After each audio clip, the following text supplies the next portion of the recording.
All right, this is the Glion Dolly XL. Has the same dolly feature as a lot of the other Glion Dolly scooters, which is great, and a much bigger form factor, a much more substantial feeling scooter. Show you how it folds up real quick. Put the handle in, get ready to go. All you have to do is put a little pressure down on the big silver lever, snap it up into place, make sure it snaps. One thing Glion did on these handlebars is they made it so they actually snap into that locked position, which I think is really great. So to fold them up, you have to release that collar and come up into place. Same on the other side.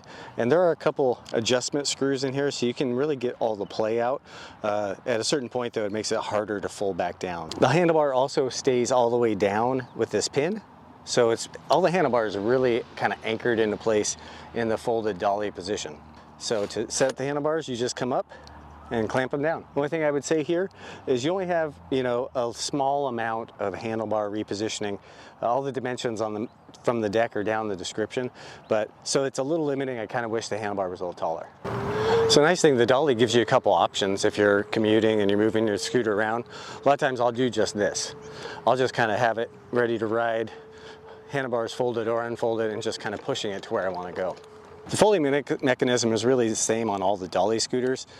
In this position, it actually has some play in it, but as soon as you got your weight on there, it doesn't at all, and it's secure. Some people, I just got to point that out because some people are really sensitive to that. And the charge port is right here. Pops in there really well. It's just a standard 2-amp charger. Nice grommeting going into the deck, nice traction on the middle. The deck is not terribly long, but it has good width for going side by side with your feet. We got 10-inch tires on this. They are tube tires. These do have splitting rims, both front and rear, for easier tube changes should you have to do that. And you got a drum brake here with the adjustable lever, and same here on the back. I like this adjustment lever, so on the fly, if you just need to dial in your brake a little bit, you can do it very easily. I think they did a nice job with the red reflective tape and the red features. That cup holder is the one that, the bottle holder is the one that comes with it. Having those 2 wires that are also red is kind of fun. And the 2 big silver lights really kind of stand out and make this, I like the way it looks, and I'll put in a clip of how this does at night. It does great at night. That's how the lights look on the Glion Dolly XL. Really do a good job projecting, and you can aim each light individually because you got 2 of them.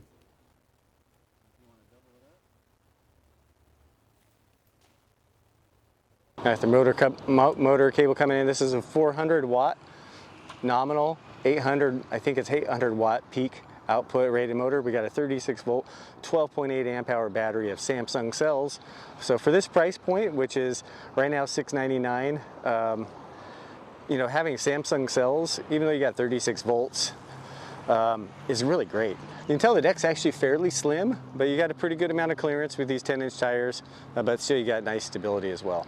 The scooter is around 40 pounds, so it's not too much to, pull that off of there.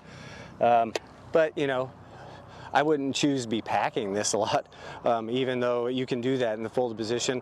And you have that cover that I did a little short on that gives you some additional functionality, even with the kind of protecting the scooter, and you can still carry it in that mode with the cover. Just a look at the handlebars up here, real simple. Power button, 3 speed limit modes you can toggle through, kind of a standard indicator. Mode changes, trip odometer, current voltage, and that kind of stuff. And probably my favorite thing on the whole scooter is right here, the cruise control button. So when you're at the speed you want, all you have to do is hit that button. Very easy to do. It's great. That's fantastic. Probably, and right next to probably the best part of the scooter, I think, is the worst part of the scooter. These hard plastic grips. I guess they're rubber. But you can tell I can actually move it there. Now it's warmed up outside. They're short. I'm going to be putting on my own grips, and I'll put in a photo of that. There looks to be enough room in here on either side of this, so you have to make sure you have clearance for your folded collar if you put on new grips and moving stuff. But I think there's going to be plenty of room, and I'll put on some nice locking grips. Turn it on with a long press. Easy enough to see there. See, I've already put 40 miles on this scooter. I've been riding it pretty good. I'm going to take off at eco mode first, which is just real slow. I guess this could be good for cruising around like downtown or something where you're around some people. Looks like we're going about 5. Second limit. So even though the deck's not super long, I can put my foot up against that beefy plastic fender. Seems to work well. So here we are in limit 2. It's in the 12 mile per hour neighborhood. I think it's a pretty good limit 2 speed. Show you how the cruise control works. Just hit the cruise control button anytime, clicks in. Either brake or the throttle disengages. Brakes are the typical drum brakes. You can adjust them pretty nicely, so braking force is just fine. You hear that little bit of a whir from the motor. I'm gonna show you what top speed is real quick here. It's around 18 for me, and 175 pounds, 79 kilograms.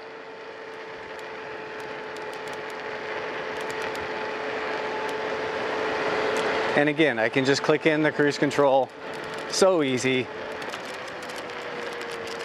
Really good concept on the cruise control. So the nice thing about that is, like, I'm below the top speed, right? So I can just click it in. They're 14, 15. So I'm gonna go over here. There's a pretty bumpy section of pavement up here and just show you how this does. It handles good, you know. You got 2 air tires, so you got no suspension, so that's just, you're gonna feel some of it, right? But you know, 10-inch tires give you pretty good traction. You know, it's responsive. It's not you don't get too much of the wobble of death when you take one hand off. Of course, you know, I don't recommend doing that a lot.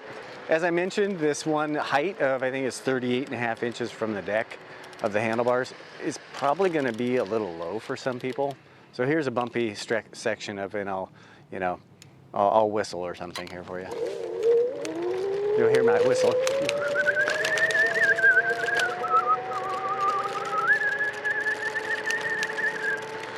Oh, that's fucking pathetic. Well, sorry about that. Okay, I'm gonna go through this neighborhood up here. We're just checking stuff out. So the Dolly XL is great for buzzing around for short commutes. I was riding a little, you know, between 10 and 15 miles, and you can do it. You know, it depends on what kind of roads you're riding on, how great that is at long distance.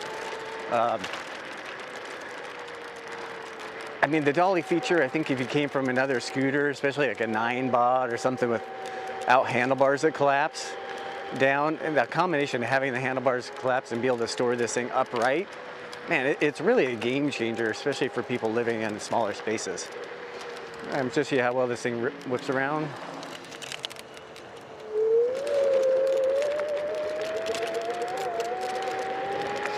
I mean, you don't have a ton of torque coming out of the hole like that, but it's not bad at all. You know, it's 36 volts. I'll throw it over to right now to talk about performance, how it stacks up against other 36 volt scooters. Performance-wise, the Glion Dolly XL does quite well. Second fastest acceleration hill climb of 36 volt scooters I've tested to date, and #1 in braking.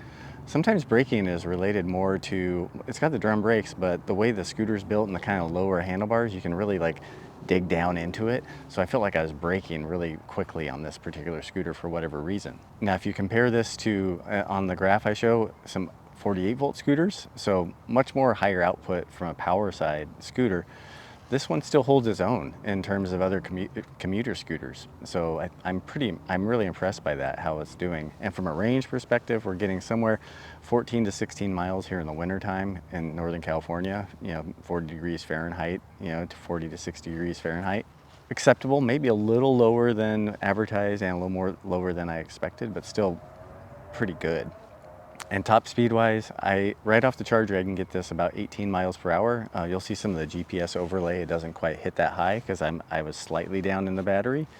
And what you'll see is as you start decreasing voltage, your top speed and acceleration stuff will decrease. If you're a little bit in the battery, 17 miles per hour is probably more like your top speed for the bulk of your battery riding. So after a couple miles.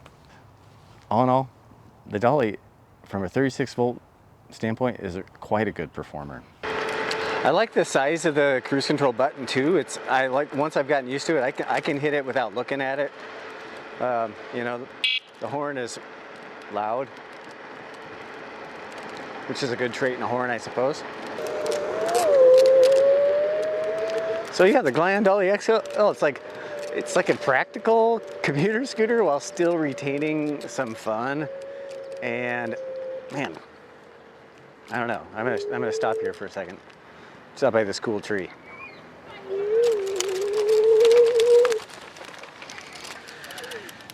So yeah, that's the Dolly XL. Like, it's cool when you see a company that took something and made it better. Took the same great things about the Dolly, the easy to use folding mechanism, the upright storage, being able to pull it along, and then just made the whole package better.